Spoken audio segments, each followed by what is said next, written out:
Good afternoon. It's my honor and privilege to welcome Shri Alok Mehta ji to an Exchange for Media conversation, a Samachar for Media conversation. Alok ji, आज आपका Exchange for Media और समाचार for Media से वार्तालाप करने के लिए धन्यवाद.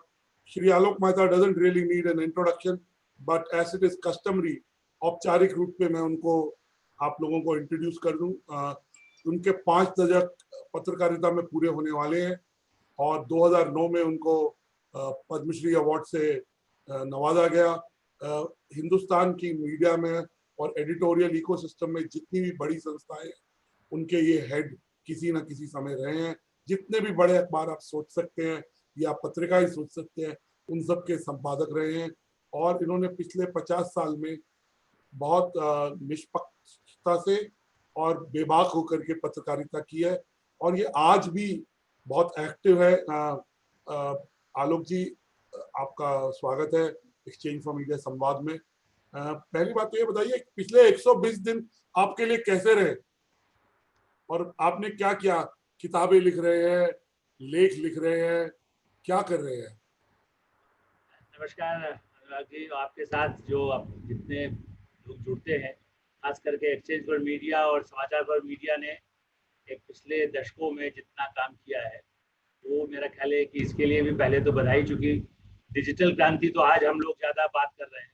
आपने तो मुझे आज भी इंडिया इंडियन सेंटर याद है जब आपने शुरुआत करने के लिए वहाँ पर कार्यक्रम किया था और जो पार्टी की थी हमारी तब से जो आपके साथ स्नेह आपका बना हुआ है और इसलिए ये सही है कि ये ऐसा काल हमने चाहे पढ़ाई की तब भी या पत्रकारिता में तो सवाल ही नहीं उठता था. ये सचमुच में संकट काल, युद्ध में ऐसा नहीं देखा, कहीं और हमले हुए तब नहीं देखा, लेकिन ये सही है कि ये समय कठिन परीक्षा का था जिसमें अंदर देखिए हम लोग जैसा आपने कहा कि जो भी काम किया है वो जमीनी से शुरू करके आज भी जहाँ भी है जमीनी ही काम कर रहे हैं. इसलिए कोरोना काल में लिखने पढ़ने का काम ही चलता रहा ज़्यादा, बल्कि कई किताबें पहले उनको व्यवस्थित तौर करके अपना जो इसमें मैंने आपको जो भी किया था जर्नलिज्म पर पहले भी मेरी पुस्तकें आई है, लेकिन ये कि 50 ईयर्स में जो चेंजेस आए हैं उनको लेकर पॉलिटिक्स का क्या प्रभाव है, इकोनॉमी का क्या प्रभाव है, उसको एक फाइनल पहले भी कुछ हो गया था, उस पर काम हो चुका था, तो फाइनल शेप में जो होता है दूसरी तीसरी रीडिंग ये वो सब काम अभी हुआ है. और वो इस बार अंग्रेजी में हिंदी में तो मेरी आई है, इंग्लिश में भी पहले आई थी, Indian journalism keep it clean. तो इस समय यह लेख हर हफ्ते मेरा जो एक कॉलम रहा है उसका नाम कॉलम न भी हो, जिस अखबार में रहूं बाहर रहूं, आपको अशोक बल्कि अस्पतालों में भी जब रहा तब भी मैंने लिखना नहीं बंद किया. कभी कभी ऐसी जरूरत पड़ी कहीं जर्मनी में या भारत में 1-2 बार किसी कारण से, तो वहाँ भी मैं लिखने की कोशिश करता था कि कुछ लिख सके. तो लिखना पढ़ना ही ज़्यादा रहा, लेकिन इससे कि कहीं न कहीं ये भी एक संकट तो आता है कितनी देर आप पढ़ेंगे, एक थोड़ी देर पढ़ेंगे फिर टीवी देखेंगे, क्योंकि वो भी अपडेट रहना है. आप जानते हैं सारे टेलीविजन चैनल्स के लिए भी मैं थोड़ा कंट्रीब्यूट करता हूँ, कमेंट करता हूँ, तो उनके लिए भी तैयारी रखना होती है कि ऐसा नहीं कि आपको पता ही नहीं चले. फील्ड के आदमी को जमीन आपको बिठा करके मैं दर्शकों को कहना चाहूंगा आलोक मेहता जी जैसे एक परिपक्व संपादक जिन्होंने वो कह रहे हैं उन्हें टेलीविजन डिबेट के लिए तैयारी करनी पड़ती है, तो वो सीरियसली लेते हैं और टेलीविजन डिबेट्स में you can make a serious contribution and not a frivolous contribution. Look at the attitude that in spite of having 5 years of 50 years of 5 decades of experience, he still takes a television debate and prepares for it. So Alok ji, मैंने आपको रोका, but मैं I wanted to make that point. जरूरी है, संवाद यही है. देखिए समाचार फॉर मीडिया आपने जो अंग्रेजी में तो आप करते रहे, मैं आपका लगातार देखता हूँ, बिजनेस वर्ल्ड पर भी देखता हूँ, इंडिया न्यूज पर भी देखता हूँ, न्यूज एक्स पर भी देखता हूँ. तो ये है कि इस माध्यम से हम और ज्यादा लोगों तक पहुंचकर अपनी बात कह सके, इसलिए आप बीच में जब कहेंगे तो और अच्छा लगेगा. और ये आपने ठीक है तैयारी, मतलब जैसे मान लीजिए नरसिंह राव के समय की कोई बात मुझे शरद पवार पे करना है, मैंने ही कोई पुस्तक राव के बाद कौन लिखी, तो मुझे कई बार इतना तो स्मरण में नहीं रहता ना कि 93 में 96 में क्या उस समय. तो यदि मैं बोलूँ तो कम से कम कोई पार्टी के लोग या संघ के सुदर्शन जी या रज्जू भैया के बारे में बात करूं तो उनसे जो मेरे इंटरव्यू है उनसे आधार पर मैं कोई बात करूंगा तो सामने मुझे ये नहीं कहेंगे कि आप इतने अपने को वरिष्ठ कहते हैं, आपको पता नहीं है. तो मेरा मानना है कि हमारे जिम्मेदार पत्रकारिता यही है अनुराग जी, जिसके लिए हम आज भी टिके हुए हैं. और एक बात आपसे कहूंगा, बार बार आप 50 साल कहते हैं तो मुझे लगता है कि मैं ज्यादा बूढ़ा हो रहा हूँ. अब मुझे तो अभी सीखना है। आपने कहा ना तुषार से भी मुझे सीखना है। देखिए कंप्यूटर में यहाँ लैपटॉप अलग है और ये अलग है, स्क्रीन दूसरा। तो कई चीजें अभी मैं अपने को ट्रेनी ही मानता हूँ, और ट्रेनी मानने से ही पत्रकारिता सही माने में सार्थक होती है। जब तक जीवन भर आप सीखें, ये मनोज श्याम जोशी जैसे संपादक रहे, राजेश माथुर जैसे संपादक रहे जिनके साथ मैंने काम किया, या आप कई लोगों से आप परिचित भी रहे हैं, मोहन मेहता हैं, नंदन जी हैं। तो मुझे लगता है कि जीवन भर सीखने के लिए रहता है, और इसलिए चाहे टेलीविजन का काम हो, लिखने का हो, जहाँ तक हो सके उसमें सही बात सही तथ्यों के साथ आए, पूर्वाग्रह निष्पक्षता भी दिखाई दे। हाँ ये ठीक है, एक यदि आपके विचार होंगे तो उससे मतभेद होंगे ही। जैसे आपके हमारे विचारों में भी कई बार अंतर आ सकता है, बिजनेस को लेकर के, इकोनॉमी को लेकर के।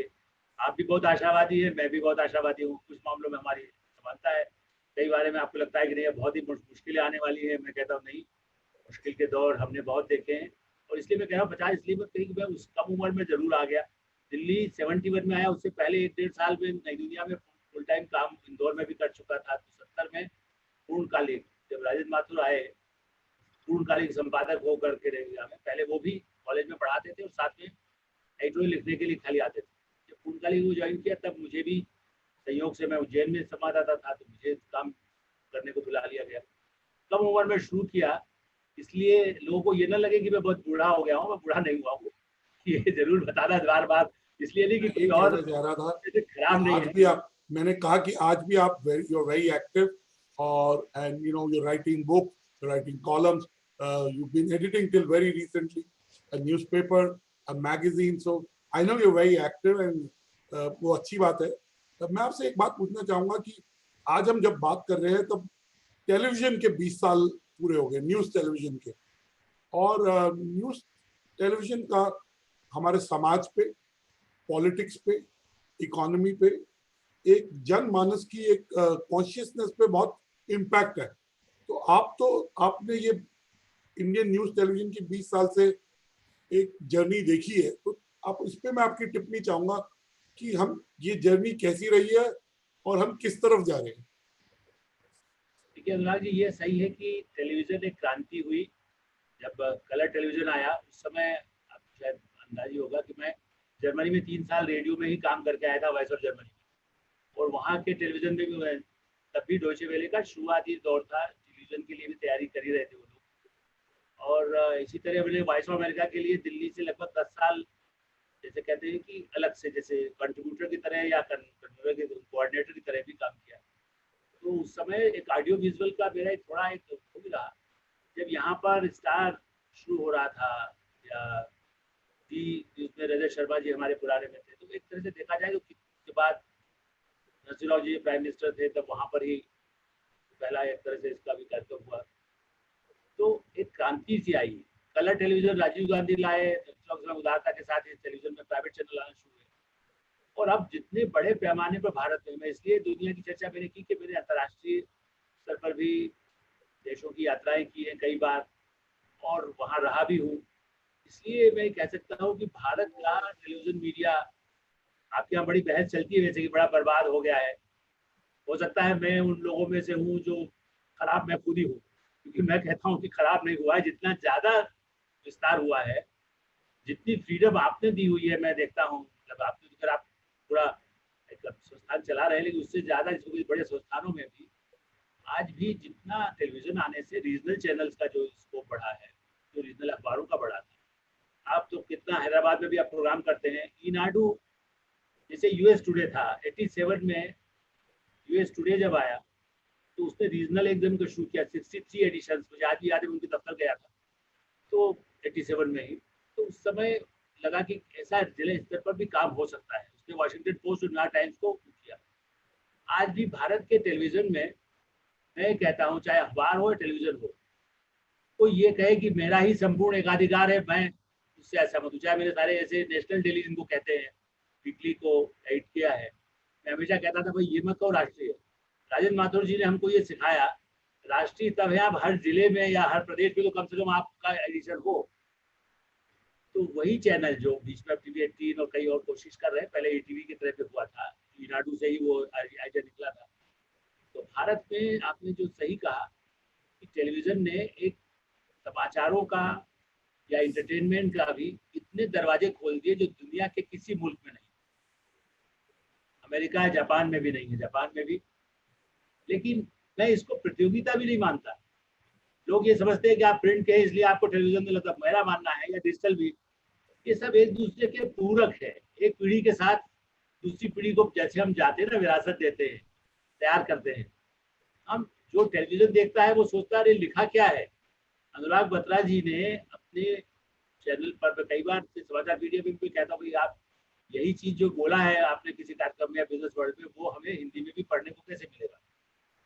तो साधन कई बार कमी होती है, लेकिन क्या है कि आप उसको लोग पढ़ना भी चाहते हैं। कई बार हमारे आपकी बात सुन लें, उसके बाद यदि वो छपा हुआ कहीं हो, कई पेपर ऐसे रेयर इंटरव्यूज है जो मैंने आज उसको संदूक किया, कई ऐसी कोई मीटिंग है, आप उसको रिकॉर्डेड कई बार हो सकता है वो कहीं हो जाएगा, या किताब वो फट जाएगी तो रिकॉर्डेड अवेलेबल होगा। अब डिजिटल में है, पेन ड्राइव में हजारों फोटो है। मैं अभी उसको अभी कल भी कुछ सहयोगी आए थे तो हमने कहा कि करना। तो टेलीविजन ने क्रांति लाई है जागरूकता बढ़ाने में, भारतीय भाषाओं को, हिंदी को बढ़ाने में, अंग्रेजी को सिखाने में भी। इस दृष्टि से टेलीविजन ने एक, हाँ ठीक है कमियां तो सब में है, हमें भी। जैसा मैंने कहा, महात्मा गांधी ने, अनुराग जी जब सब बुराई करते हैं ना हमारे आईएमसी में भी, छात्रों को बताते हैं सब खराब है। एक बार तो आईएमसी में मैं गया था तो वहाँ के जो प्राध्यापक थे उन्होंने पहले कहा, मैं हिंदुस्तान में तो राइटर था, तो उन्होंने कहा कि अरे भाई वहां मत जाना। मैंने कहा भाई ऐसा बुरा मत समझिए, हम इतने खराब आदमी नहीं है कि जाएंगे। मतलब कई लोग निगेटिव वे में सोचते हैं कि यदि वहाँ पता नहीं माहौल कितना होगा, जो वो वहाँ काम कर चुके थे पहले। तो इसी तरह से ये मानना कि टेलीविजन में कमियां नहीं हो सकती है, कमियां है। आपके पास चॉइस है। आप एक, मैं लोगों से कहता ही हूँ, जिसको नहीं पसंद आएगा वो अखबार फेंक देगा, मुफ्त में अखबार आएगा तब भी नहीं पढ़ेगा, आएगा तब भी पढ़ेगा। हाँ, लेकिन ये है कि हमारे यहाँ खरीद कर पढ़ने की आदत पहले रही, अब मुफ्त वाली जो आदत डाली गई। और आपको शायद स्वीडन में, इस समय स्वीडन से ही ये शुरू हुआ मुफ्त वाला, लेकिन स्वीडन छोटा कंट्री है। उस समय सोशलिस्ट सिस्टम आया, उसके बाद क्या क्या हुआ वो बोफोर्स तो भी वही बनाते हैं, तो उनके पास साधन थे। लेकिन मुफ्त के कुछ फायदे हैं गरीब लोगों के लिए, लेकिन जिनकी तनख्वाहें 5 लाख है उनको आप मुफ्त में देते हैं, 25-50 लाख है, उनको मुफ्त में क्यों पढ़ाया जाए, क्यों दिखाया जाए। ये मेरा एक, और आपको आश्चर्य होगा, मैं लगभग 20-25 साल जिस और बड़े प्रकाशन शुरू में भी रहा, लेकिन उस समय इतना दबाव नहीं डाला मैंने, पटना में भी 88 में संपादक, तो तब भी मेरा ये था कि भाई लोग खरीद के पढ़ें। मैं संपादक जिन अखबारों में या पत्रिका में रहा, वो हॉकर से खरीद कर ही मंगाता हूँ, ताकि मेरा पड़ोसी ये न कह सके कि आप मुझे वक्त, मैं कहता भाई मैं तो खुद खरीद के पढ़ रहा हूँ। और सारे सहयोगियों के लिए अनिवार्य किया था कि वो खरीदे, उनको कंपनी पैसा देगी, उसके बिल को हम पास करेंगे। सो जब आप खरीदते हैं 1 रुपए की चीज भी, तो आपको लगता है कि ओ मैं खरीद के इसका कवर, कुछ वैल्यू है। जब आप मुफ्त में मिलता है तो कहता पढ़ा या आ गया देख लेंगे, नहीं देखा नहीं देखा। सो मुझे लग रहा है कि टेलीविजन ने कुछ उसके फायदे हुए हैं, जहाँ दूरदर्शन के भी अपना एक, आज भी उसका पब्लिक ब्रॉडकास्टिंग का भी रोल है। अभी मैंने आपके यहाँ एक लिखा भी था कि मेरा मानना है कि पब्लिक ब्रॉडकास्टिंग आज भी भारत में 60-70 करोड़ लोग ऐसे हैं जिनको बिना पैसा दिए उनको टेलीविजन की पहुंच होनी चाहिए, और दूसरे चैनल भी पहुंच रहे हैं, मोबाइल। लेकिन मैं जरूर अनुराग जी कहूँगा, क्योंकि आप डिजिटल मीडिया के सबसे क्रांतिकारी संपादक और सीईओ और मालिक सब कुछ है, नई डायरेक्टर है, चेयरमैन है, तो ये कहना कि भाई किसी तरह से जो है लोग मोबाइल पर भी सब पढ़ रहे हैं। मेरा रिक्शे वाला, मेरा सब्जी वाला, जहाँ मैं रहता हूँ दिल्ली में, वो मोबाइल से मेरे बुलाने पर आ जाते हैं, सब्जी ला देते हैं, वो उसमें खबर नहीं पढ़ते। ये गलत बड़ी बात करें आलोक जी कि उस पे वो एक अभी भी संवाद का माध्यम है, वो एक न्यूज को पढ़ने का माध्यम जरूरी नहीं है कि हो। बिल्कुल, मेरा ये मानना है कि वो लोगों को आप समझा रहे, उसके साथ जागरूक ऐसा बनाइए, जरूरत हो तो बच्चे को कुछ पढ़ाना है। अभी हम डिजिटल, चूंकि कोरोना काल की फिर बात कर रहे हैं, बच्चे उससे एकांगी हो जाएंगे। तो वो भी एक, जापान में, आप गया हूँ जापान भी और चीन भी, और आप देखिए कि वहाँ अकेलेपन से जो लोग बहुत ज्यादा डिजिटल, वहाँ हमसे बहुत पहले कुछ में भी जापानी टेक्नोलॉजी थी, तो उनको मेंटल कितनी प्रॉब्लम, अभी भी आजकल कुछ कार्यक्रम आ रहे हैं कि कैसे साइकोलॉजिकल इसका असर हो रहा है, मतलब इंक्लूडिंग मुझे। आज चाहे सुशांत सिंह राजपूत की फिल्म रिलीज हो रही हो, लेकिन राज आपने शुरू पूछा, बीच बीच में जब मुझे भी कई बार ऐसा डिप्रेशन होने लगा था कि आगे कहीं किससे मिलेंगे, क्या होगा, मतलब जैसे होता है। तो बच्चा जो सोचिए, जो 5 साल का है या 15 साल का है, उसके मन में भी एक अजीब सा भय होगा कि अनुराग जी के पास जाऊंगा, कहीं मुझे कुछ लग तो नहीं जाएगा, अंकल आए हैं कहीं इनसे तो नहीं उतर जाएगा। तो आपसे, आप उसको प्यार से चॉकलेट देना चाहेंगे तो वो दूर भाग जाएगा, यदि 5-7 साल का बच्चा है। तो मुझे लग रहा है कि ये भी एक संकट है। और ऐसे समय में इस पर ये कहना कि अब डिजिटल, क्षमा कीजिएगा, डिजिटल चले, लेकिन एक बड़े पैमाने पर जानकारी के लिए, विज्ञान के लिए, लेकिन आज भी गरीबों के लिए प्रिंट भी जरूरी है, टेलीविजन भी जरूरी है, और डिजिटल का ज्ञान जरूरी है। वो हिसाब लगा सके, उसके बैंक में, अकाउंट में पैसा, मोदी जी, नरेंद्र मोदी जी ने जो कहा बैंक में जाएगा, उसका वो समझ लेगा। कई बार हमारे यहाँ काम करने वाले बच्चे जो मिडिल क्लास में बढ़ के आए हैं, बेटियां बच्चियां, वो कुछ मामलों में हो सकता है मुझसे ज्यादा अच्छी समझ लेती हैं मोबाइल से, लेकिन हाँ, पढ़ाई के लिए उनको स्कूल चाहिए। उनसे ही कहते हैं स्कूल में पढ़ने और जाना। आलोक आलोक जी, मैं आपकी बात को से सहमत हूँ। मैं कहना चाहूंगा कि एक छपे हुए शब्द में जो एक क्रेडिबिलिटी है, वो मैं आज भी कहूंगा बरकरार है। न्यूज टीवी का सरोकार ऐसा है कि वो एक सर्टेन वे में आता है, एक सर्टेन उसकी श्रिलनेस है, एक सर्टेन, और आज भी अच्छा काम कर रहे हैं न्यूज चैनल, बहुत अच्छा काम कर रहे हैं। आप कोविड में देखिए, आप अभी ये जो राजस्थान में सत्ता का जो चल रहा है टसल, उसमें देखिए बहुत ऑनेस्ट काम हो रहा है। मैं आपसे एक और प्रश्न पूछना चाहता हूँ। कोविड में जब शुरू में पहले 30 दिन 45 दिन एक सप्लाई चेन में डिस्ट्रप्शन हुई, तो न्यूज़पेपर्स में भी आने बंद हुए कुछ दिन। लेकिन मेरे जैसा इंसान तो 4 से 6 अखबार रोज पढ़ता है। मैं मानता हूँ आप मुझसे भी ज्यादा अखबार पढ़ते हैं, और मेरे पिताजी भी पढ़ते हैं, और मेरे बच्चे भी पढ़ते हैं। तो मैं आपको मेरे पिताजी अखबार पढ़ते हैं, मैं अखबार पढ़ता हूँ, और मेरे बच्चे जो दोनों 20 साल से कम के हैं, वो दोनों पढ़ते हैं। तो ऐसा कहना कि अखबार आजकल कोई नहीं पढ़ता है, बिल्कुल मैं बिल्कुल हो सकता है कम हो गया हो, कुछ लोगों ने नहीं पढ़ा हो, लेकिन अखबारों का क्या भविष्य है, और क्या अखबारों को पे हो जाना चाहिए बिहार उनकी वेबसाइट्स को? इस दो पे आपसे टिप्पणी चाहूंगा। देखिए अनुराग जी, ये जैसा मैंने कहा कि संक्रांति काल कई बार आए। जब ये 90 के दशक समय, 88 से 91 92 के बीच में अखबार भी हुआ, तब दिल्ली के अखबार आप उठा के देखेंगे, टाइम्स ऑफ इंडिया ग्रुप में भी, जो खास करके हिंदी अखबार भी थे, पेज के अखबार हो गए। तो कई बार अखबार कम भी हुए, संकट आए, न्यूज प्रिंट के प्राइसेस आए, सरकार पर निर्भर था, इम्पोर्ट का मामला था। तो ये भी एक इस समय जरूर लग रहा है, कई लोगों ने अखबार बंद किया। मैंने भी डर के मारे, जैसे होता है ना कि भाई ठीक है मैं पढ़ूंगा, या मेरा भी अभ्यास इसी पर करूंगा, कंप्यूटर पर कुछ पढ़ा, फिर बाद में एक मंगाएंगे, नहीं मंगाएंगे, 5 मंगाए। ये सही है कि ज्यादा अखबार मंगाने, कम संख्या कम हुई है। मीडिया में भी संकट कम से कम अगले 1 साल, अभी 1 साल और रहेगा, ऐसा मेरा मानना है। क्योंकि रिकवर करते, जैसे आदमी को होता है ना, कोई बहुत बड़े ऑपरेशन से निकलते हैं तो 6 महीने डॉक्टर कहता है साल भर तक बीपी टेस्ट कराने आइएगा, साल भर आपको टेस्ट करने के लिए कहता रहता है। यदि आपको किसी को हार्ट का प्रॉब्लम हुआ है, किसी को इस तरह का प्रॉब्लम हुआ है, उसी तरह से ये हार्ट अटैक जैसा आया है मीडिया के लिए। लेकिन मेरा एक दूसरा हमेशा राज ही रहा है, आज ही नहीं, जैसा मैंने कहा, अंग्रेजी के अखबार एक पीक पर पहुंचे। ठीक है, पैसा उनके पास, आप चूंकि बिजनेस वर्ल्ड के चेयरमैन भी हैं, इसलिए आप जानते हैं कि बिजनेस वाले उतना विज्ञापन देने की स्थिति में नहीं होते, और उसके लिए शायद बड़े अखबारों ने भी अपनी संख्या कम भी की है अंग्रेजी। तो वो एक सिचुएशन पर ऑलरेडी थे, मतलब इस कोरोना काल को छोड़ दी। अब जो बड़े हैं वो, मैं हिंदी तो खैर है ही, लेकिन मैं इसलिए नहीं कि मैं हिंदी का आदमी हूँ। आप मलयालम मनोरमा को देखिए, आप आनंद बाजार पत्रिका को देखिए, ठीक है, उनके यहाँ भी कर्ज कटौती इस समय हो रही है। लेकिन जो एक मराठी में है, आप विजय दड़ा आपके पते लोकमत है, मान लीजिए सकाल है, वहाँ का पढ़ारी जो अखबार है, मराठी में, गुजराती के अखबार है, उनकी प्रसार संख्या पिछले वर्षों के दौरान लगातार बढ़ी है। कहीं कहीं थोड़ा बहुत जैसे होता है, आर्थिक कोई समस्या आ गई विज्ञापनदाता का, या उन्होंने सरकार से उनका टकराव हो गया, वहां से विज्ञापन नहीं मिला, समाज में कई स्थितियां हर शहर की अलग हो सकती है।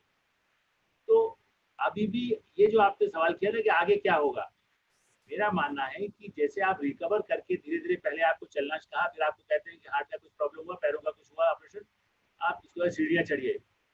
पहले 1 मंजिल चढ़िएगा, फिर 2 मंजिल भी डॉक्टर चढ़ाता है आपको, डॉक्टर त्रिहन यदि कहेंगे तो यही कहेंगे चढ़ना है आपको। आप कह रहे हैं 1 हफ्ता हुआ है, आप मतलब कोई व्यक्ति को, लेकिन वो चढ़ाते हैं। इसलिए हमें ये मान के चलना होगा इस ऑपरेशन के बाद भी सीढ़ी चढ़ के आपको विकास बढ़ाना है, लेकिन मार्केट देखना होगा। असली में आप मार्केटिंग के आदमी है, मैं मार्केटिंग का नहीं हूँ, लेकिन बार बार मार्केटिंग वालों से मेरी मित्रता होती है। मेरा कहना है कि आप देखिए ना किसके पास पहुंचना है। जो पहले से पढ़ा हुआ है, पहले से पढ़ चुका है, पहले जानता है उसको क्या आपका प्रोडक्ट है। नया रीडर भी हिंदुस्तान में सबसे ज्यादा आज भी है, यंग भी और रूरल एरिया। मैंने इसलिए शुरुआत जब की थी यूएस टुडे की जो बात की है, जिला की, टेलीविजन और प्रिंट दोनों में आज भी जिला स्तर पर समस्या खाली है कि हमारा समाज और सरकार उसको छोटा मानता है। और मेरा मानना है कि वो जितना बड़ा योगदान देते हैं वो दिल्ली में बैठे हुए बड़े नेशनल इंटरनेशनल काम लोग नहीं कर सकते, क्योंकि उनको एक उस एरिया को बढ़ाना है। जब वो बढ़ेगा, आज भी क्यों हो रहा है गांव की चलो गांव, गांधी जी ने ऐसे नहीं कहा था। आज भी गांधी को, नरेंद्र मोदी आए चाहे कोई सरकार आए, राजीव गांधी भी आए, गांव की बात सोचना पड़ा ना। कंप्यूटर के क्रांति करने वालों में राजीव गांधी को याद करते हैं, लेकिन उन्होंने गांव पंचायत ये सब जो बातें, सूचना का अधिकार, इन सब चीजों की चर्चा की। आज भी वही जरूरत है कि हमारा मीडिया ये सोचे हमें हमारा व्यूअर कौन, रीडर कौन है। मैं अनुराग जी मेरी तारीफ करे, मैं उनकी तारीफ करूं बस, मतलब ऐसे 50,000 लोग भी आपके हों। सवाल ये है कि नए लोगों को जोड़ना, और जो आपने कहा वही मेरा शुरू से सिद्धांत है। तीन पीढ़ी के लोग पढ़ते हैं या देखते हैं, माता पिता, हमारे बच्चे, या हमारे बच्चे यदि बड़े हो गए, जैसा हमारे बच्चे बड़े हो गए तो उनके बच्चे। मैं यदि कोई बात कहता हूँ तो मुझे ध्यान रखना पड़ता है कि मेरे ग्रैंडसन जो है वो उस चीज़ को कैसे समझेगा, क्या कहेगा, वो मुझे बताइए, इसको बताइए। तो मैं मेरे पास पूरा उसका वर्ल्ड के बारे में, उसको जितने कंट्री के नाम मालूम है मुझे नहीं मालूम। ताकि वो कहते हैं आप नाना इतना घूमे हुए हैं मैं कहता हूँ भाई मुझे इतने कंट्री का नाम याद है। सो आपको तीनों जनरेशन के साथ जोड़ने का मीडिया को काम करना होगा। आप बच्चों के लिए आप देखिए ना, मैंने, आप उदय शंकर जी को कभी आप भेजिएगा, बात करिएगा। कई वर्ष पहले मैंने उनसे कहा था, बीच में जब वो अब उस समय संकट में आ गए हैं, आपने भी बल्कि एक आध इंटरव्यू किए भी थे, तो उन्होंने कहा था नहीं क्रिकेट अभी इस समय पैसा आलोक जी लगा दिया, क्योंकि वो मेरे साथ टाइम्स ऑफ इंडिया में वो रिपोर्टर थे जब मैं वहाँ नोवा टाइम्स में संपादक था। तो बड़ा प्यार से इज्जत के साथ वो बात करते। उन्होंने कहा नहीं, आप, मैंने उनसे कहा था कि आप टीनेजर्स और उनके लिए चैनल आपको लाना चाहिए इंडिया में। उसके लिए किसको भी भारतीय परिप्रेक्ष्य, डिज्नी और ये सब तो विदेशी मतलब प्रोडक्ट, या जापान से अब कुछ लाते हैं फिल्में, कहीं कोरिया की लाते हैं, कहीं और की लाते हैं। तो उन्होंने कहा हाँ, लेकिन अभी हमने पैसा तब तक वो लगा चुके थे कि हम स्पोर्ट्स पे पैसा लगा रहे हैं। जब ये पता नहीं, मैं अब सब साल से बोलना ठीक है नहीं, लेकिन लगा वो सबको मालूम है। तो मेरा ये कहना है कि आपको उस जनरेशन के लिए कुछ, अब सरकार भी कुछ कह रही है, लेकिन सरकार भी 2 साल से कह रही है, कुछ हुआ नहीं है ज़्यादा बड़ा।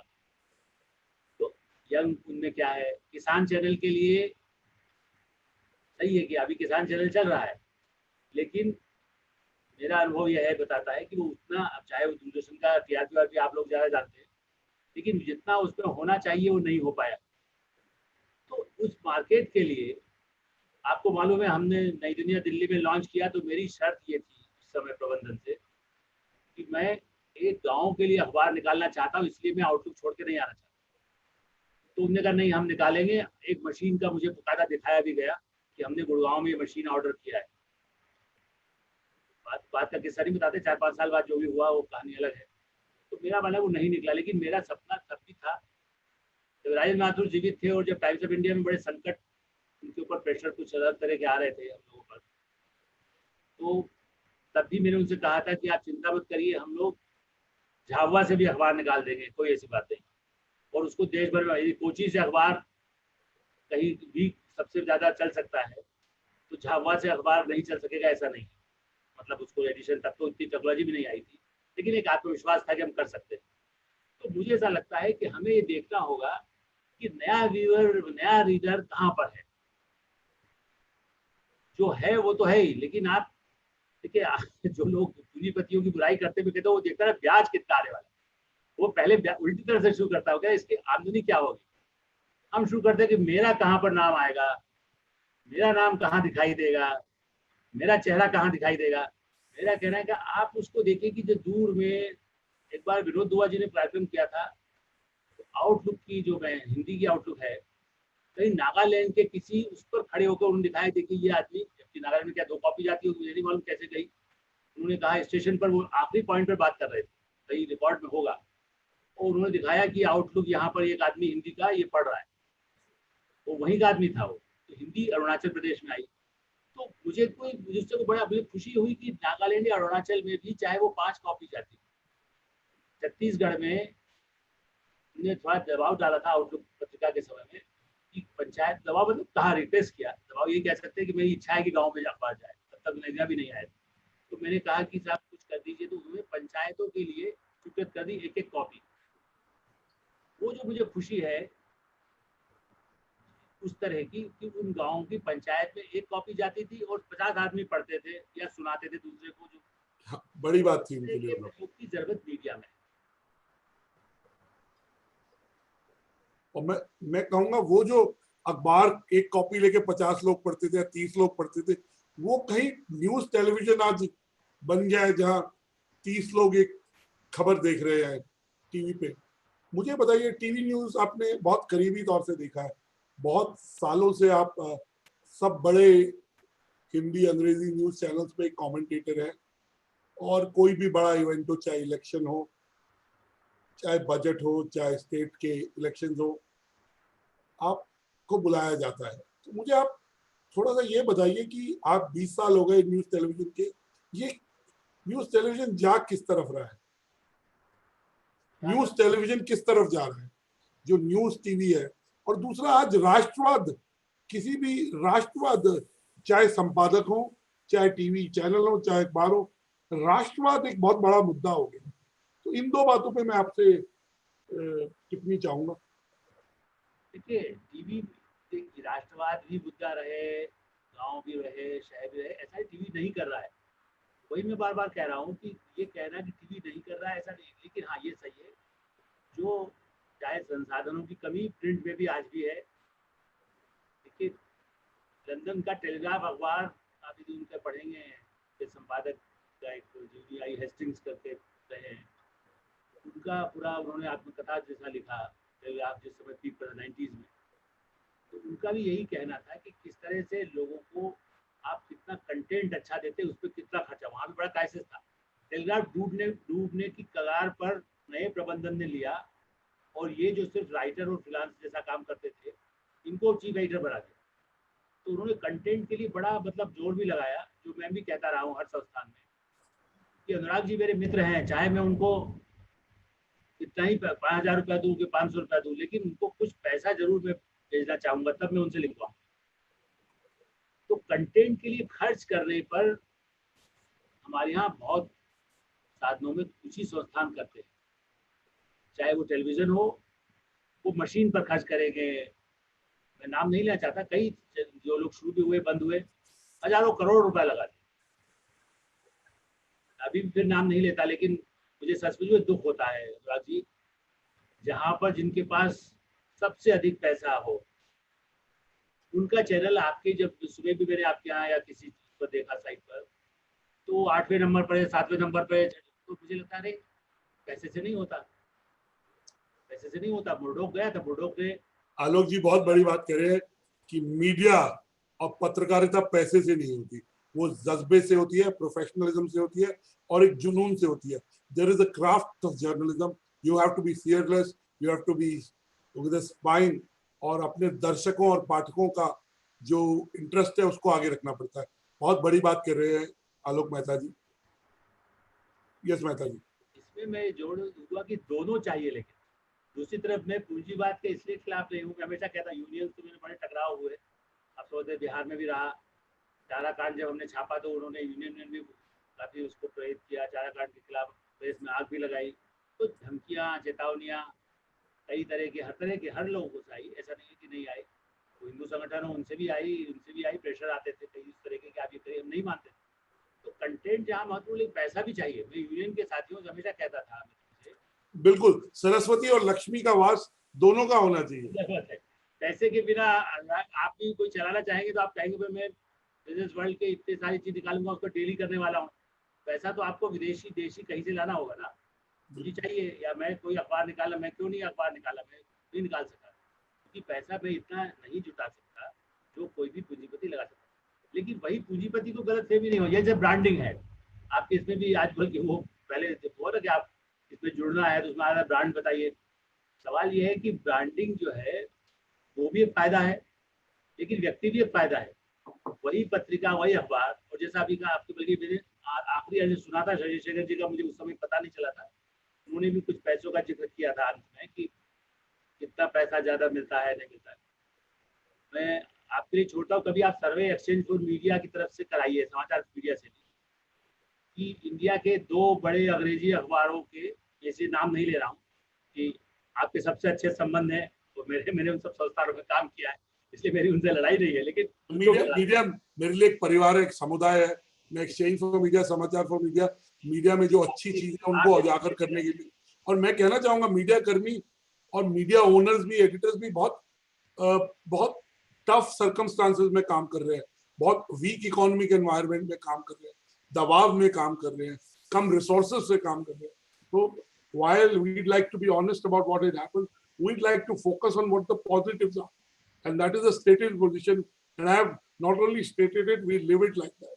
So our job is to get people like you to inspire everybody else in the media. So आप कह रहे थे कि जो 2 सबसे बड़े अखबार है अंग्रेजी के, उनके संपादक, उनके संपादकों के नाम का एक सर्वे कराइए कि उनके संपादक के नाम बताइए। नहीं बता पाए। पुरस्कार मेरी तरफ से 10,000 रुपए रखिएगा अलग से, अभी अनाउंस कर रहा हूँ, 10,000 रुपए मेरी तरफ से रखिएगा।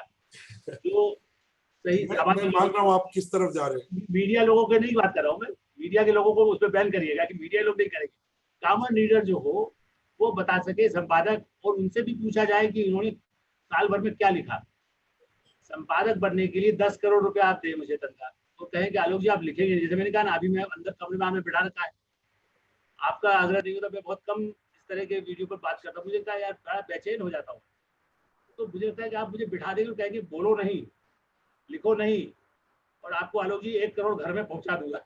ऐसा है कि आप रखिए। आलोक मेहता एक और बड़ी बात कह रहे हैं, ये कह रहे हैं जो संपादक है वो मैनेजर बन गए हैं और वो संपादक कम है। ये बात आलोक जी क्या आप ये कह रहे हैं?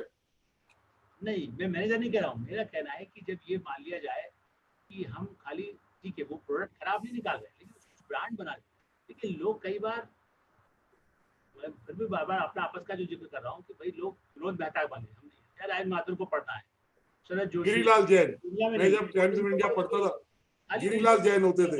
था।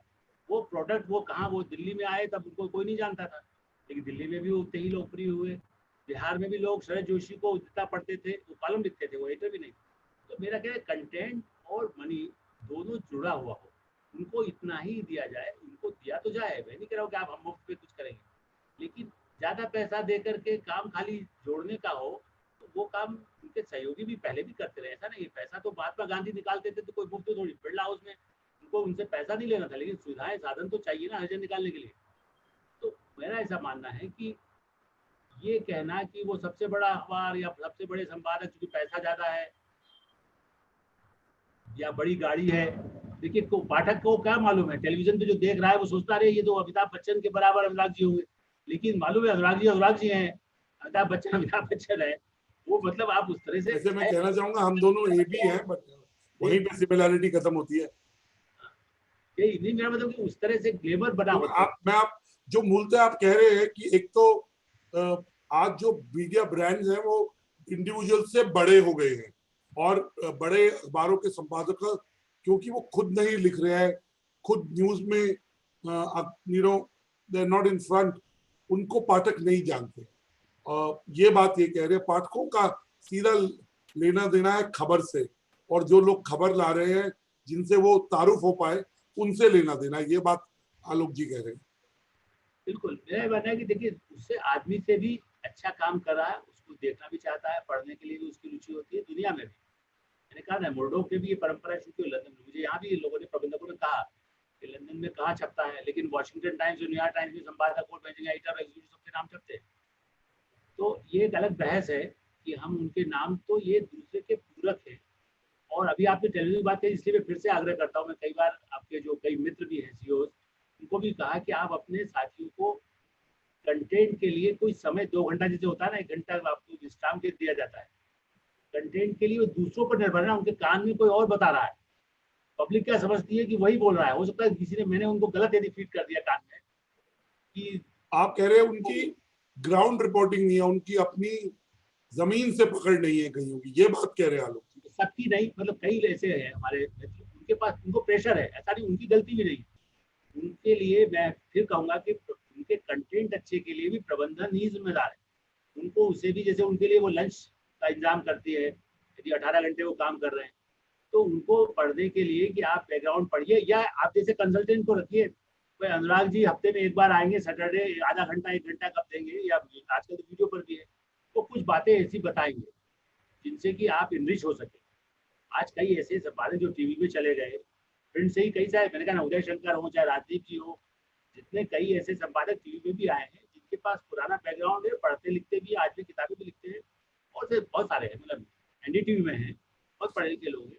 लेकिन मेरा मानना है कि इसी तरह से उनके साथ में जो आ रहे हैं, देखिए राजेंद्र माथुर, मैं फिर उनका नाम ले रहा हूँ, हमारे मनोज श्याम जोशी, अज्ञे सत्यानंद हीरानंद बादशाह अज्ञे, जो मनोज श्याम जोशी के भी गुरु थे, उनकी थ्योरी क्या थी कि हम दूसरे कितने संपादक बना सकते, और यही मेरा हमेशा रहा है। हमने कई लोग, हम मैं भी बुराई करने लगे बाद में, क्योंकि मैं तो विदेश में होके आया था, हेल्थ का एडिटर सिर्फ हिंदी के अखबारों में, इंडिया में पहली बार मैंने हेल्थ एडिटर और लीगल एडिटर रखे, जब हमारे मौका जब मुझे मिला। तो मेरा मानना है कि आप एडिटर्स की एक पूरी अच्छी ला दीजिए, कि कहाँ से लाएंगे। मनोज श्याम जोशी जैसे बड़े, जिनके हम लोग और बुनियाद और सीरियल रहे, संपादक रहे कई वर्षों तक, उनका क्या कहना था, मुर्डोक आएगा तो लाएगा तो अनुराग जी को ही खाएगा, वो अनुराग जी मेरा चला दो दुकान, और वही हुआ। मुर्डोक आया तो ये नहीं कहता, मेरे पास भी चिट्ठी रखी हुई है, जब उन्होंने कहा था आलोक मेहता से आके मिलना है, मैं बम्बई जाना नहीं चाहता था, और आलोक जी, मैं आपसे आखिरी प्रश्न पूछना चाहता हूँ अपना, और एक कर्नल आर.के. डार्गन, ये एमिटी स्कूल ऑफ कम्युनिकेशंस के डायरेक्टर है, इन्होंने 2-3 प्रश्न पूछे हैं। Tushar, is it possible to get colonel Dargan on video and let him ask that straight to Alok ji? Tushar, Rohel, Pankaj? Yes, sir. I'll try. Yeah, try. We'll get it. My last question is, आपने 5 दशक तक पत्रकारिता की है और अभी भी एक्टिव है। Is there a playbook? क्या एक कोई कुंजी है पत्रकारिता के लिए जिसको पढ़ लें तो पत्रकारिता में हम सफल हो जाए? आपका मैसेज यंग रिपोर्टर्स को, यंग एडिटर्स को, यंग जर्नलिस्ट को, मीडिया प्रोफेशनल्स को क्या है आज के दौर में सफल होने का? देखिए, कोई सा भी दौर हो, आज का दौर हो, पुराना दौर हो, आने वाला 7 साल का दौर हो, मेरा निवेदन है कि यदि आप इस प्रोफेशन में आ रहे हैं, like doctors, like army man and journalist, यदि मीडिया में जर्नलिस्ट में आना है, आप प्रबंधक सीईओ हो जाइए, कोई दिक्कत नहीं है। उदय शंकर जी, आप अनुराग जी यदि आराम भी करेंगे 6-8 घंटे 12 घंटे, कोई दिक्कत नहीं। यदि आपको सच पे, अनुराग जी तो ऐसे है नहीं, वो तो जर्नलिज्म भी साथ में कर रहे हैं। मेरा कहना है यदि आप जर्नलिज्म में आना चाहते हैं तो उनको 24 घंटे ये सोचना होगा, नींद में 1 बजे भी ये दिखाई दे कि अभी ये खबर आई है, तो इसको मैं इस जगह पर कहाँ बता सकता हूँ, लिख सकता हूँ, बोल सकता हूँ, छाप सकता हूँ। तो 24 घंटे के लिए मानसिक रूप से तैयार रहे, 4-6 घंटे मिले, सोना कम हो।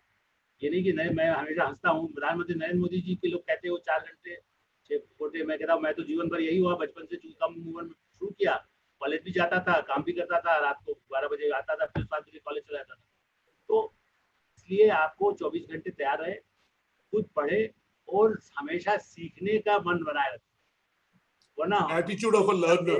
ट्रेनिंग आते हो, कहते हैं सर ऐसा है, मुझे यूरोप पर लिखना है। मैं कहता हूँ भैया पहले मोहल्ले मयूर विहार के बारे में लिख दो, तब 2 साल उसी पर लिखोगे तब होगा। मानी के बेटे भी उनसे कहा जाता है, वो कहते हैं, और अमेरिका में भी हुआ है, जो पूंजीपति है वो भी अपने बच्चों को पहले फ्लोर पर भेजते हैं, शॉप पर जहाँ पर काम होता है मशीन के पास, तब वो सीखता है। हमारे यहाँ लोगों में सीखने की इच्छा प्रारंभ से अंत तक बनी रहे, बाल सुलभ जिसको कहते हैं ना, उत्सुकता हिंदी में कहते, चाइल्ड वाली जो होती है, क्या जानूं मैं, वो यदि है तो वो पत्रकारिता में निश्चित रूप से सफल होगा, जीवन भर काम करता रहे। Okay, Colonel Dargan, I know his voice can be better, but I can hear him. Colonel Dargan, Amity School of Communications के डायरेक्टर है पिछले 10-12 साल से, और इन्होंने बहुत अच्छे मेधावी छात्रों को इंडस्ट्री में पहुंचाया। तो ये आपकी किस बात पे कुछ टिप्पणी भी कर रहे थे, एक प्रश्न भी। Can we unmute colonel Dargan? Tushar, Can you hear me? थोड़ा आपको तेज बोलना पड़ेगा। अनुराग, can you hear me? Yes, very clearly. नमस्कार मेहता साहब, नमस्कार, बहुत दिन के बाद आपसे मुलाकात हुई। अनुराग, good afternoon, wonderful seeing you conducting such beautiful programs. Mehta जी ने बड़ी अच्छी अच्छी बातें बताई और खासकर उन्होंने कुछ थोड़ी बहुत बात बताई एडिटर्स की पावर के बारे में, जो गेट कीपर्स हैं। तो मैं ये पूछना चाहता हूं उनसे कि in the past the news media was credited with the power to set the agenda of topics people thought about, recognizing frames, contributing to public discourse, and provide speakers in that discourse. Today, can the decision of even the most influential news editor is possible, or can the editor kill a story or suppress a voice? Like you said, there are more of managers and CEOs now, और ये editor कम managers और CEOs ज्यादा है। दूसरा सवाल मेरा है कि today the digital media have reduced the cost of producing and distributing information, thereby significantly increasing the number of readily available information sources. Now, news providers have found themselves competing with digital-born news outlets and do not share the norms and practices of a good journalistic work. We teach them something in our media schools, but they are not following that. Ethics have gone for a 6. Do you think this has meant a weakening of the gatekeeper power of the traditional news media organizations? करण साहब, thank you very much. आपसे तो कई बार मुलाकात होती रही और Amity से भी हमारा पुराना रिश्ता, जब से चौहान साहब के साथ भी और exchange for media Anurag ji के साथ भी उनका रिश्ता है, इसलिए अच्छा है कि आपने इस कार्यक्रम पर ध्यान दिया। ये सही है कि कारपोरेट का असर है, लेकिन जैसा मैंने कहा, मेरी किताब अभी आने वाली है, तो जिसमें मेरा कह रहे कारपोरेट का असर हमेशा था। लेकिन टाटा स्टेट्समैन बार में कहा, तब भी टाटा का ट्रस्ट, आप उसमें हमने जिक्र किया है कि कैसे प्रेशर आए, कैसे कैसे एडिटर्स के ऊपर सभी प्रेशर आते थे। बिरलास का मैंने इमरजेंसी के समय में भी काम किया, उसके बाद आज भी बीच में भी काम किया। तो मेरा मानना है कि कारपोरेट आज ये हुआ जरूर है, तब क्योंकि भारत में तब कम घराने थे, तो कारपोरेट का कुछ असर था। डालमियाज भी थे, तो डालमियाज के भी अखबार ही थे। जूट प्रेस क्यों कहते थे, नेहरू के समय से जूट प्रेस की चर्चा होती थी। तो लेकिन मेरा यही कहना है कि वही इंडिया नहीं है। दिल्ली और मुंबई ही इंडिया नहीं है, कलकत्ता इंडिया नहीं है। इसीलिए आप ये जो कह रहे हैं इथिक्स को फॉलो नहीं किया रहे हैं या कारपोरेट, ये डिपेंड भी करता है। जैसा मैंने कई संपादकों का नाम भी लिया, हिंदी में भी अंग्रेजी में भी, गिरिलाल जैन, एस सहाय, गांवकर, एस निहाल सिंह, इंद्र मल्होत्रा। आपके या मैंने एक्चुअली में अपना जिक्र नहीं करना चाहता कि मैं, आप कहेंगे अपना गाना सुनो, मैं उन लोगों के नाम ले रहा हूँ जिनसे हमने सीखा। अजित भट्टाचार्य जी, उनके साथ वो एडिटर्स गिल्ड में, उन लोगों ने मुझे एडिटर्स गिल्ड का प्रेसिडेंट बनाया। इंडिया में पहला हिंदी का व्यक्ति को उन बुजुर्गों ने भी कहा कि नहीं, अध्यक्ष को वो दूसरे पीढ़ी को आगे देना चाहते थे और हिंदी वाले को दिया, मुझे दिया। तो मेरा ये मानना है कि एडिटर्स के आपने ऊपर निर्भर है कि आप किस प्रेशर में कैसे निकालते हैं। कठिन में, बाढ़ में भी अखबार निकालना है, मुझे पहुंचाना है, टेलीविजन का कैमरा लेके जाना है। तो ये व्यक्ति खाली मालिकों की गलती नहीं है। और मेरी पूरी किताब में पहले हिंदी में भी थोड़ा थोड़ा जिक्र किया, इसमें और किया और आगे और करने वाला हूँ। कभी अनुराग जी मौका देंगे तो और एक पूरा रिकॉर्ड करके उनके पास रखूंगा, कि अलग से रिकॉर्डिंग करके, कि संपादकों, पत्रकारों ने ही सबसे ज्यादा नुकसान किया। बड़े बड़े संपादकों निकलवाया, नौकरी से निकलवाया, मालिकों के कान भर करके चुगली करके। राजनीति से ज्यादा राजनीति तो गंदगी इसमें रही है बड़े बड़े संस्थानों में। और मुझसे बड़े संपादक, जिन संपादकों के मालिक पैर छूते थे, उनके विरुद्ध षड्यंत्र कर करके हटाया गया। तो ये एक अलग कहानी है। तो कारपोरेट, मेरा उस परिस्थिति में भी उन लोगों ने बहुत काम किया, जान पर हथेली पर खेल करके काम किया, धमकियों से भी काम किया। उन्होंने कोई सिक्योरिटी गार्ड नहीं लिया, अपने लिए सुविधा नहीं मांगी, अपने साथियों के लिए मांगी, अपने प्रोडक्ट के लिए मांगी थी। प्रोडक्ट की बात करते हैं तो ये जो आया है ये फेज है। और इसीलिए मैंने क्या कहा कि आप ये बात आप केरल में क्यों नहीं कहते, आप मराठी में तो नहीं कहते, आप गुजराती या हिंदी में भी कई ऐसे राज्य जहाँ पर है, जहाँ पर पूरी स्वतंत्रता है, वो संपादक काम कर रहे हैं। वहाँ क्या मोदी की सरकार वहाँ नहीं है, वहाँ मनमोहन सिंह सरकार नहीं थी, वहाँ लालू यादव की सरकार नहीं थी, लेकिन तब भी लोगों ने वहाँ काम किया। यूपी की बात करें, मुलायम सिंह, मायावती, कितने बड़े बड़े प्रेशर तब भी आते थे, आज भी यदि लोग कहते हैं तो आते होंगे। और वो मैनेजर जो आपने कहा कंटेंट के लिए, वो यदि ये कहे कि मुझे तनख्वाह मिल रही है, मेरी नौकरी बनी रहे, तब तो नहीं हो सकता है। आपको यदि सिपाही कारगिल में जाता है कर्नल साहब आप तो आर्मी आदमी है, वो जाता, आपको कोई अलग सुरक्षा देता था क्या?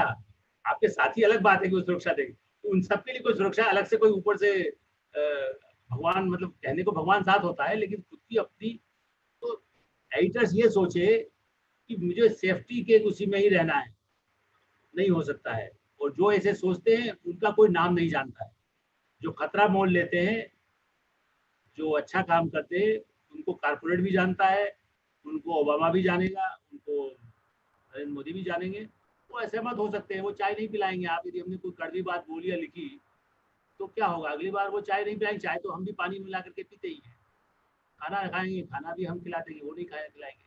इतना सा यदि धैर्य होगा तो। और कारपोरेट में भी मैं आज भी कह रहा हूँ, जो बड़े बड़े बीच में आपकी चर्चा में आपने सुना होगा, मालिक के पास कहा दूसरे 10,000 करोड़ भी लगा दिया तो सोचता है भाई कर्नल चला रहे हैं, अनुराग जी चला रहे हैं, कैसे चला रहे हैं वो जाने। लेकिन हम यदि डर के रहेंगे कि अरे अनुराग जी के तो वो मित्र हैं अमेठी वाले, मुझे उनके साथ इस तरह सम्मान के साथ बोलना होगा, ऐसा नहीं करना होगा, अरे उनको मत बुला लीजिएगा, पता नहीं वो क्या मैं बोल दूं, अगली बार मुझे अमेठी में नहीं बुलाएंगे। यदि मैं ही ऐसे डर के सोचूंगा तो फिर तो मैं बाहर नहीं निकलूँ, मैं पत्रकारिता ना करूँ, मैं अनुराग जी के साथ डायलॉग ना करूँ। मेरा ये कहना है कि ये जो अभी प्रॉब्लम दिख रही है, ये हवा जरूर बना दिया है कि भारत में प्रेशर प्रेशर। अरे प्रेशर इससे पहले इससे ज्यादा रहे, धमकियां, गोलियां, आतंकवाद में कम खतरे थे। राजेंद्र माथुर बस से चलते थे, चीफ एडिटर ऑफ लवार्ड टाइम्स, 200 चिट्ठियां आती थी, लेकिन वो बस से जाते थे। अरुण सोनी जी के लिए क्षमा कीजिएगा, उनके लिए AK-47 लेकर के टाइम्स ऑफ इंडिया की बिल्डिंग में जो एग्जीक्यूटिव एडिटर थे तो खड़ा रहता था, हमें डर लगता था कहीं साला हम पर गोली न चला दे। तो दो तरह के संपादक हो सकते हैं, वो कहते थे जो होना है तो कुछ भी हो जाएगा। ऐसे ही कारपोरेट की नौकरी करने के बजाय आप यदि अच्छा कंटेंट देंगे, कम से कम वो इज्जत तो करेगा, चाहे कहेगा भाई साहब आप ज्यादा ही मनमानी करते हैं तो नहीं करिए। लेकिन यदि आप लक्ष्मण रेखा मानेंगे, उस दुकान को बंद नहीं होने देंगे, दुकान में पब्लिकेशन को, ब्रॉडकास्टिंग हाउस को, आप यदि उसी के खिलाफ चलाने लगेंगे तो आपका ब्रॉडकास्ट वो बेच ही देगा ना, खरीद लेगा। अभी लोग जो क्रांतिकारी समझते हैं, वो संपादक पत्रकारों ने यही काम किया, चैनल बंद करवा दिया, अखबार बंद करवा दिया। इसलिए बंद हुए कि उन्होंने कहा हम मालिक थे, हम तो स्वतंत्रता है। अरे भाई स्वतंत्रता का मतलब ये है कि आप उसका सारा इकोनॉमिक सोर्सेज खत्म कर दो, उसके बैंक में ताला लगवा दो, तो आपको तनख्वाह कैसे देगा वो। इसलिए समस्या यही है कि कंटेंट के साथ तालमेल हो, कारपोरेट को भी समन्वय रखें। विदेशी पश्चिम के मीडिया में भी है, आपके विचार अपनी जगह हो सकते हैं, लेकिन उसे जीवित रखने की कोशिश करेंगे, वही संपादक और प्रबंधन सफल होगा। आलोक जी, आपकी बात से मैं बिल्कुल सहमत हूँ। बस कभी कभी यही सोचता हूँ, कहाँ गए वो लोग और क्या अच्छे दिन फिर वापस आएंगे। नहीं, अच्छे लोग आज भी हैं, आपको मिलेंगे। आप बात दिल्ली से बाहर निकलिए, अभी चलिए हम लोगों के साथ, बहुत आपको लोग मिलेंगे जो जान पर खेल के आज भी काम कर रहे हैं और हिम्मत से कर रहे हैं। उनको हटाया भी जाता है, बनाया भी जाता है, लेकिन वो जिंदा है और जिंदा रहेंगे, ये मेरा विश्वास है। Thank you Alok ji for being so candid and inspiring us. हम सबको प्रोत्साहन और प्रेरणा देने के लिए शुक्रिया। आपसे एक्सचेंज फॉर मीडिया, समाचार फॉर मीडिया वार्तालाप में सम्मुख होने का एक अवसर मिला, उसके लिए धन्यवाद। और ये सोमवार को exchangeformedia.com और समाचारformedia.com पे एडिटेड वीडियो और इसका ट्रांसक्रिप्ट लाइव होगा।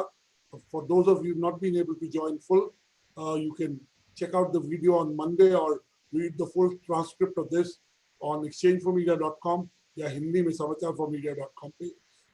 थैंक यू आलोक जी। बहुत चाहूंगा कि हम वार्तालाप तो हम ऑफ द स्क्रीन बहुत बार करते हैं, हम ऑन द स्क्रीन और ज्यादा करें, और we look forward to more such interaction in the future. बहुत धन्यवाद। Thank you very much. Thank you.